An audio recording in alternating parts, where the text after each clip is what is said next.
ಹುಬ್ಬಳ್ಳಿಯಲ್ಲಿ ವಿದ್ಯಾರ್ಥಿನಿ ನೇಹಾ ಹತ್ಯೆ ಪ್ರಕರಣ. ರಾಜ್ಯದಲ್ಲಿ ರಾಜಕೀಯ ತಿರುವನ್ನ ಪಡೆದ ಈ ಹತ್ಯೆ ಕೇಸರಿ ಪಡೆ ಬಿಜೆಪಿಗೆ ಸಿಕ್ಕಿರುವಂತಹ ಬಹುದೊಡ್ಡ ಅಸ್ತ್ರ. ಕಾಂಗ್ರೆಸ್ಗೆ ಹಿನ್ನಡೆ, ಆತಂಕ ಕೂಡ ಈಗ ಶುರುವಾಗಿದೆ. ಈ ನಿಟ್ಟಿನಲ್ಲಿ ಈಗ ಹೈಕಮಾಂಡ್ ಕೂಡ ಅಲರ್ಟ್ ಆಗಿದೆ.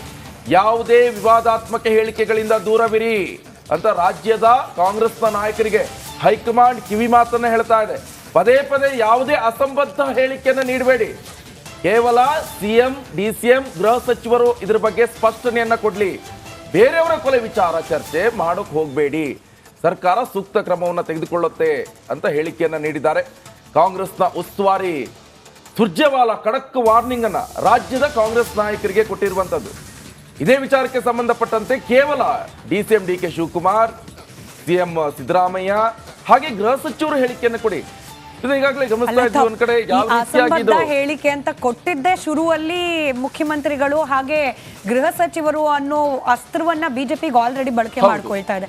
ಇಬ್ರು ಲವಲ್ ಇದ್ರಂತೆ ಅನ್ನೋ ರೀತಿಯ ಹೇಳಿಕೆ ಪರಮೇಶ್ವರ್ ಅವ್ರ ಕಡೆಯಿಂದ, ವೈಯಕ್ತಿಕ ವಿಚಾರಕ್ಕೆ ಕೊಲೆ ನಡೆದಿರೋದು ಅನ್ನೋ ಹೇಳಿಕೆ ಮುಖ್ಯಮಂತ್ರಿಗಳಿಂದ, ಅದು ಆಲ್ರೆಡಿ ಡ್ಯಾಮೇಜ್ ಅನ್ನೋ ರೀತಿಯಲ್ಲಿ ಆಗಿ ಹೋಗ್ಬಿಟ್ಟಿದೆ ಪಕ್ಷಕ್ಕೆ. ಇದನ್ನೇ ಅಸ್ತ್ರವಾಗಿ ಬಳಕೆ ಮಾಡ್ಕೊಳ್ತಾ ಇದೆ ಬಿಜೆಪಿ. ಈಗ ಜೂನಿಯರ್ ಲೆವೆಲ್ ಅಲ್ಲಿ ಇರ್ತಕ್ಕಂತಹ ಸಚಿವರಿಗೆ, ಶಾಸಕರಿಗೆ, ಕಾರ್ಯಕರ್ತರಿಗೆ, ನಾಯಕರಿಗೆ ಇವ್ರು ಹೇಳ್ತಿದ್ದಾರೆ ಉಪದೇಶ, ಯಾರು ಕೂಡ ಅಸಂಬದ್ಧವಾಗಿ ಹೇಳಿಕೆ ನೀಡಬೇಡಿ.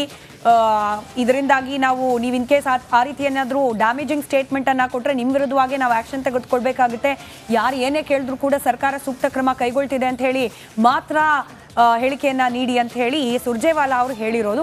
ಬಹುಶಃ ಇದರಲ್ಲಿ ಮುಖ್ಯಮಂತ್ರಿಗಳು ಹಾಗೆ ಗೃಹ ಸಚಿವರು ಇನ್ಕ್ಲೂಡೆಡ್ ಇದ್ದಾರೇನೋ ವಾರ್ನಿಂಗ್ ಪಡೆದುಕೊಂಡವರ ಲಿಸ್ಟ್ ನಲ್ಲಿ.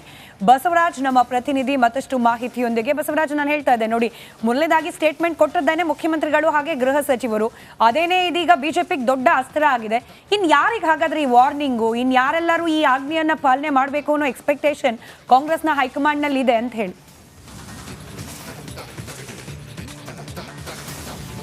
ಖಂಡಿತ ಸ್ಮಿತಾ, ಈಗಾಗಲೇ ಗೃಹ ಸಚಿವರು ಮತ್ತು ಸಿಎಂ ಸಿದ್ದರಾಮಯ್ಯ ಅವರ ಹೇಳಿಕೆ ಸಾಕಷ್ಟು ಡ್ಯಾಮೇಜ್ ಕಾಂಗ್ರೆಸ್ ಪಕ್ಷಕ್ಕೆ ಆಗಿರ್ತಕ್ಕಂಥದ್ದು. ಈಗ ನಾರ್ಮಲ್ ದಿನಗಳಲ್ಲ, ಚುನಾವಣಾ ಹೊಸ್ತಿಲಲ್ಲಿ ಚುನಾವಣಾ ಮತದಾನಕ್ಕೆ ದಿನಗಣನೆ ಆರಂಭವಾಗಿದೆ. ಇಂತಹ ಸಂದರ್ಭದಲ್ಲಿ ಕಾಂಗ್ರೆಸ್ ಪರವಾಗಿದ್ದಂಥ ವಾತಾವರಣ ಕೂಡ ಬದಲಾಗಬಹುದು ಅನ್ನುವಂಥ ಆತಂಕ ಮತ್ತು ಸಹಜವಾದಂಥ ಒಂದು ಸಮುದಾಯದ ಆಕ್ರೋಶ ಕಾಂಗ್ರೆಸ್ ಪಕ್ಷದ ಮೇಲೆ ಬೀರಬಹುದು ಅನ್ನುವಂಥ ಆತಂಕ ಶುರುವಾಗಿದೆ. ಸಿಎಂ ಮತ್ತು ಗೃಹ ಸಚಿವರಿಗೆ ಬುದ್ಧಿವಾದವನ್ನು ಹೇಳುವಂಥ ಕೆಲಸವನ್ನು ಈಗಾಗಲೇ ಹೈಕಮಾಂಡ್ ಮಾಡಿದೆ. ಆದರೆ ಇನ್ನುಳಿದಂಥ ನಾಯಕರು ಇದಕ್ಕೆ ಧ್ವನಿಗೂಡಿಸುವಂಥ ಕೆಲಸಗಳಾಗಬಾರ್ದು ಅನ್ನುವಂಥದ್ದು. ಯಾಕಂದ್ರೆ ಒಬ್ಬೊಬ್ಬರ ಹೇಳಿಕೆಗಳು ಒಂದೊಂದು ರೀತಿಯಲ್ಲಿ ವ್ಯತಿರಿಕ್ತವಾಗಿ ಬಂದಾಗ ಅದು ಸಹಜವಾಗಿ ರಾಜಕೀಯ ಅಸ್ತ್ರವಾಗಿ ಬಳಕೆ ಆಗುತ್ತೆ. ಬಿಜೆಪಿ ಪಕ್ಷಕ್ಕೆ ಅನುಕೂಲಕರವಾದಂಥ ವಾತಾವರಣಗಳು ನಿರ್ಮಾಣ ಆಗಬಹುದು ಅನ್ನುವಂಥದ್ದು. ಯಾಕಂದ್ರೆ ಚುನಾವಣೆಯಲ್ಲಿ ಹಿನ್ನಡೆ ಆದರೆ ಅದು ಪಕ್ಷದ ಮೇಲೆ ಪರಿಣಾಮ ಬೀರುತ್ತೆ ಅನ್ನುವಂಥ ಒಂದು ಆತಂಕ ಕಾಂಗ್ರೆಸ್ ಪಕ್ಷಕ್ಕೆ ಇದ್ದಂತೆ ಕಾಣಿಸ್ತಾ ಇದೆ. ಆ ನಿಟ್ಟಿನಲ್ಲಿ ಒಂದಷ್ಟು ಮುನ್ನೆಚ್ಚರಿಕಾ ಕ್ರಮಗಳನ್ನು ಮತ್ತು ಮುನ್ನೆಚ್ಚರಿಕಾ ಸೂಚನೆಗಳನ್ನು ಕೊಡುವಂಥ ಕೆಲಸವನ್ನು ಕಾಂಗ್ರೆಸ್ ಹೈಕಮಾಂಡ್ ಮಾಡಿದೆ.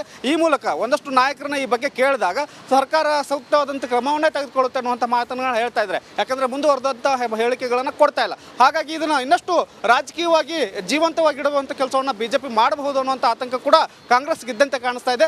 ಆ ನಿಟ್ಟಿನಲ್ಲಿ ಅದನ್ನು ಹತ್ತಿಕ್ಕಬೇಕು ಅನ್ನುವಂಥ ನಿಟ್ಟಿನಲ್ಲಿ ಈಗಾಗಲೇ ಸರ್ಕಾರ ಒಂದಷ್ಟು ಕ್ರಮಗಳನ್ನು ತೆಗೆದುಕೊಳ್ತಾ ಇದೆ ಮತ್ತು ಯಾವುದೇ ವ್ಯತಿರಿಕ್ತವಾದಂಥ ಹೇಳಿಕೆಗಳನ್ನು ಕೊಡೋದ್ರಿಂದ ಹಿಂದೆ ಸರಿಯುವಂಥ ಕೆಲಸವನ್ನು ಈಗ ಕಾಂಗ್ರೆಸ್ ಪಕ್ಷ ಮತ್ತು ಕಾಂಗ್ರೆಸ್ ಸರ್ಕಾರ ಮಾಡ್ತಾ ಇರ್ತಕ್ಕಂಥದ್ದು. ಸ್ಮಿತಾ, ರೈಟ್, ಧನ್ಯವಾದ ಬಸವರಾಜ್ ಮಾಹಿತಿಗಾಗಿ.